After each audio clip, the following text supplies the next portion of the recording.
आज इतिहास की क्लास में मैं मगध के प्राचीन राजवंश पर चर्चा करने जा रहा हूँ। 16 महाजनपदों का उदय भारतीय प्राचीन इतिहास की एक युगांतरकारी घटना थी। यहाँ से इतिहास में वास्तविक अस्पष्टता नजर आने लगी। इस काल में हमें इतिहास में सत्यता के वैज्ञानिक पहलू भी नजर आने लगे। वस्तु निर्णय प्रणाली के स्थान पर सोना ने अपना परिचय आसानी से बना लिया था। कृष्ण अयस लोहा के का ज्ञान होने से समाज और भी शक्तिशाली हो गया था। खैर, इस काल की विशेषता पर एक विस्तृत वार्ता बाद में रखा जाएगा। अभी हमें उन 16 महाजनपदों में एक महत्वपूर्ण जनपद मगध पर चर्चा करनी है। बौद्ध ग्रंथ अंगुत्तर निकाय के अनुसार उस समय 16 महाजनपद विद्यमान थे। डॉक्टर रायचौधरी के अनुसार मगध के इतिहास का प्रारंभ हर्यक वंश के बिंबिसार के समय से ही होता है। इससे पूर्व का इतिहास अस्पष्ट है। हर्यक वंश 544 से 412 ईस्वी पूर्व तक इस राजवंश का शासन रहा। इस राजवंश के संस्थापक बिंबिसार थे, जिन्होंने अंग राज्य को जीतकर अपने पुत्र अजातशत्रु को वहां का शासक बनाया था। इन्होंने ही राजवैद्य जीवक को अवंती राज चंड प्रद्योत के राज्य में चिकित्सा करने हेतु भेजा था। सामान्यतः विवाह संबंध के द्वारा अपने राज्य को सुदृढ़ता प्रदान करने हेतु इन्होंने 3 विवाह किए।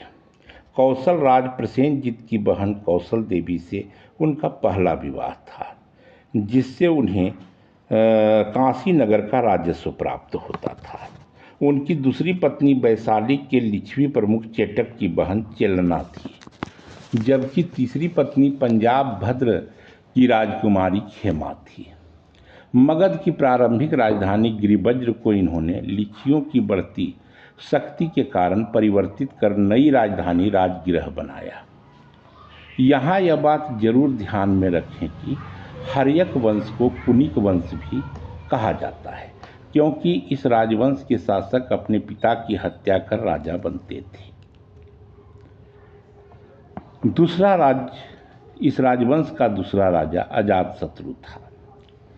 पितृहंता इस शासक ने 2 महान हथियारों का आविष्कार किया था, रथमूसल और महाशिला कंटक। इसने ही कांसी और बज्जी संघ को लंबी लड़ाइयों के उपरांत मगध राज्य में मिलाया था। इस शासक के शासन काल के 8वें वर्ष में महात्मा बुद्ध को निर्वाण प्राप्त हुआ था। राजगृह में सुदृढ़ दुर्ग का निर्माण करवाने तथा बुद्ध के अवशेषों पर राजगृह में स्तूप निर्माण करवाने वाला अजातशत्रु ही था। इसके शासनकाल में ही राजगृह की सप्तपर्णी गुफा में प्रथम बौद्ध संगति का सफल आयोजन हुआ, जिसमें बुद्ध की शिक्षाओं को सूत पीटक और विनय पीटक में बांटा गया।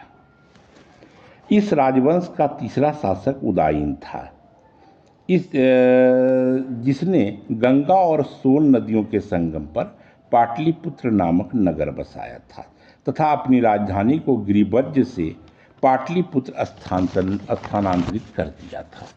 कमजोर उत्तराधिकारी का दंश झेलता इस प्रमुख राजवंश में उदायन के बाद अनिरुद्ध, मुंडक और नागदशक ने क्रमशः 412 ईस्वी पूर्व तक शासन किया। अंतिम राजा नागदशक अपने अमात्य शिशुनाग के द्वारा पदच्युत किया गया। मोटे तौर पर इस कुनिक राजवंश में बिंबिसार और अजातशत्रु ही प्रभावशाली राजा हुए। अगले क्लास में मगध में उदित पहले ब्राह्मण राजवंश शिशुनाग वंश पर चर्चा की जाएगी। धन्यवाद।